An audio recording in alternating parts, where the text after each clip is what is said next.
حضرت عبداللہ ابن عمر رضی اللہ تعالی عنہ دا حضرت عمر زوی دی او دا رسول اللہ صلی اللہ علیہ وآلہ وسلم نرستا بیا ډیر عمر چلی نو هغه پاتې شوی دی او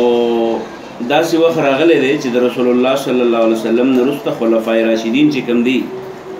د هغې په دور کې د جنګ و جګړو او د باهمي اختلافاتو نه لرې ژوند تېر کړی دی خو د حجاج بن یوسف په دور کې بیا حجاج بن یوسف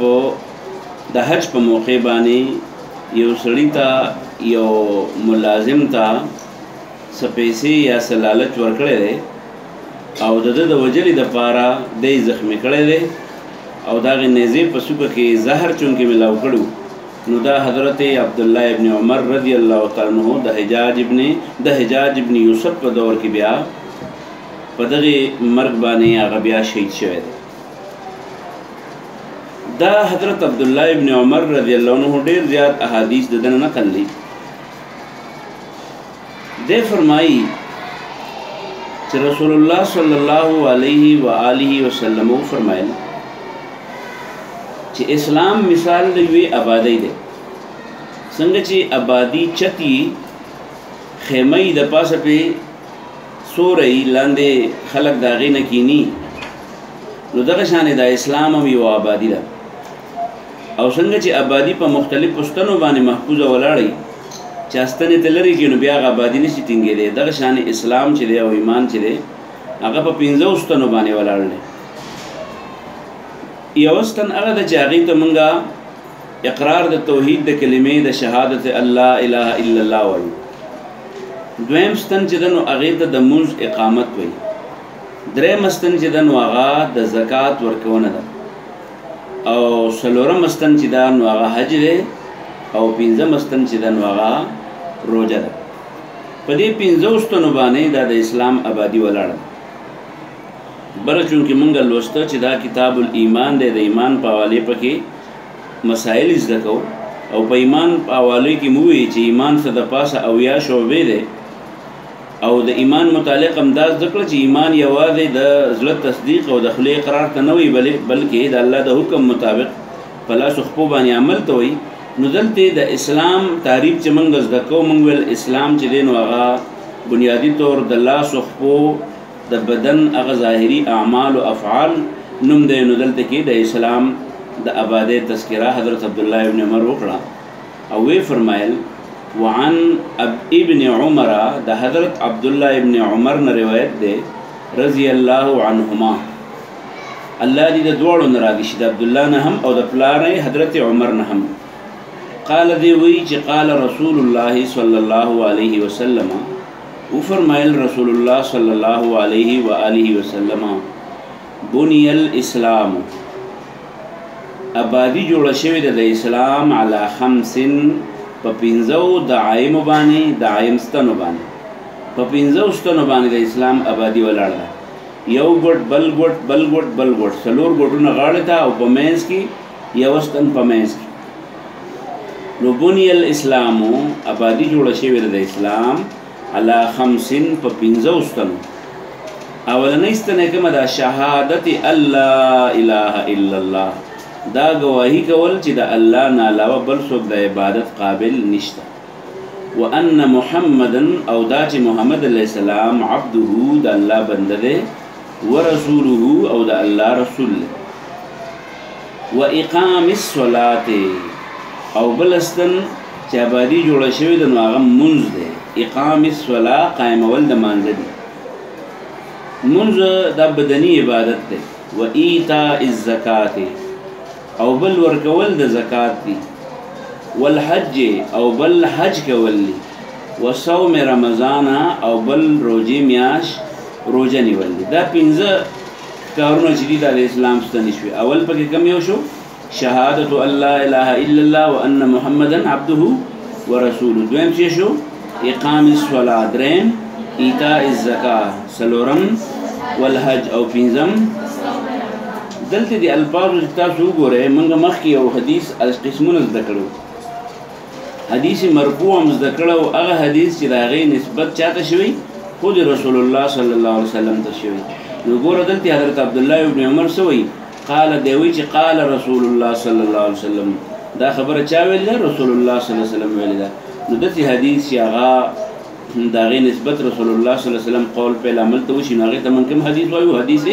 مرفوع ورته وایو نو یو خو دا حدیث مرفوع شو دویم په دې زور زیر د شهادتې او اقامې او ایتای زکا او حج او رمضان په دې کې د زور زیر پیښ هغه مسله لږ زده ګوره دلته موږ وایو بونیه بنا نه دی ښه بونیه مجهول په صیغه باندې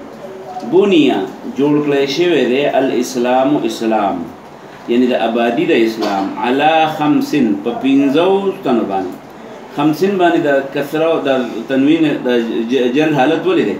د علا د وجه نه دی کنه علی خمسین اوس اخوا چې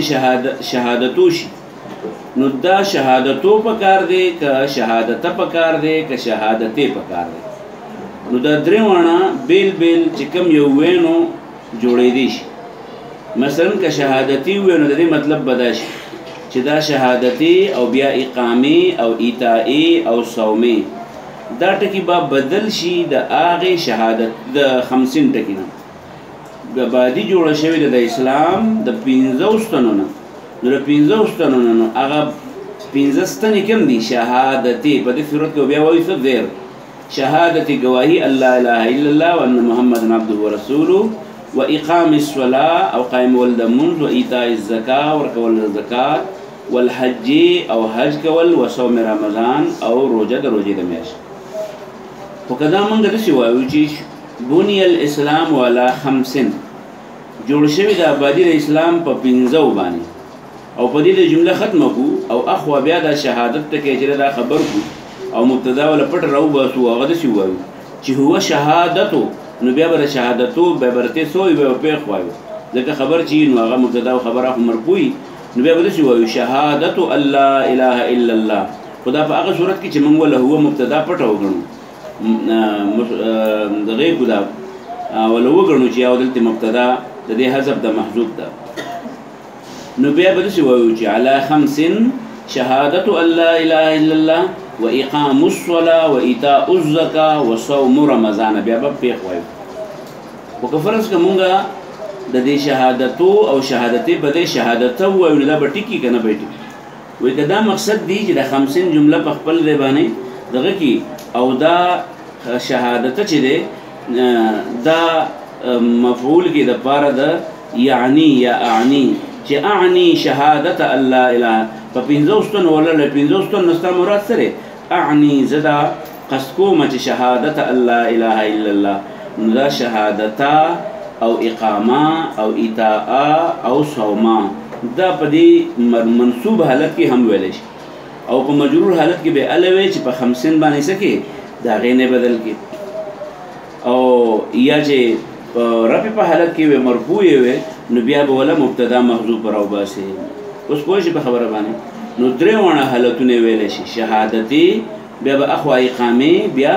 ایتائي او بیا صومي او کړه په وی د مبتدا د پر خبر نو بیا به شهادتو اقامو ایتاءو او صومو به او کدا د اعنی د پر مقبول کین بیا بسوي اعنی شهادت الله اله الا الله واقام الصلاه وايتاء الزکاه وصوم رمضان نو دا تاسو د پویګدو د پر د ګرامر اجرام ور پکې وشو د درې وانو بعد وخت یو سړی شهادت یاد کړي بل مولوی صاحب چرته شهادت وای نو دی وای ګوره غلطه وای مې سړی ته پته ولګي چې فرض کا شهادت وای نو مطلب به صحیح اعنی ټکه بوله پټ راو باسي او که شهادت وای بیا بوله سره وباسي هو مبتدا بوله راو باسي او که شهادت وای نو دا 50 نه به بدل کینو بس شی به جوړی شهادت الله اله الا الله وعن ابن عمر ده حضرت عبد الله ابن عمر نے روایت دے رضی اللہ عنہما قال دیوی چې قال رسول الله صلی الله علیه وسلم پیغمبر علیہ السلام ویلی بنی الاسلام جوړ شوی دی آبادی د اسلام علی 50 په 15 ستنو باندې شهادت الله اله الا الله گواہی یو دا غینه ده څه گواہی د لا اله الا الله وان محمد عبده ورسوله او دا چې محمد علیه السلام د الله بنده او د الله رسول دی و اقام الصلاة په مونځ قایمولو، و ایتاء الزکاة په زکات ورکولو، والحج حج کولو، و صوم رمضان او په روژه د روژې د رمضان د میاشتې نیولو. یاد شو؟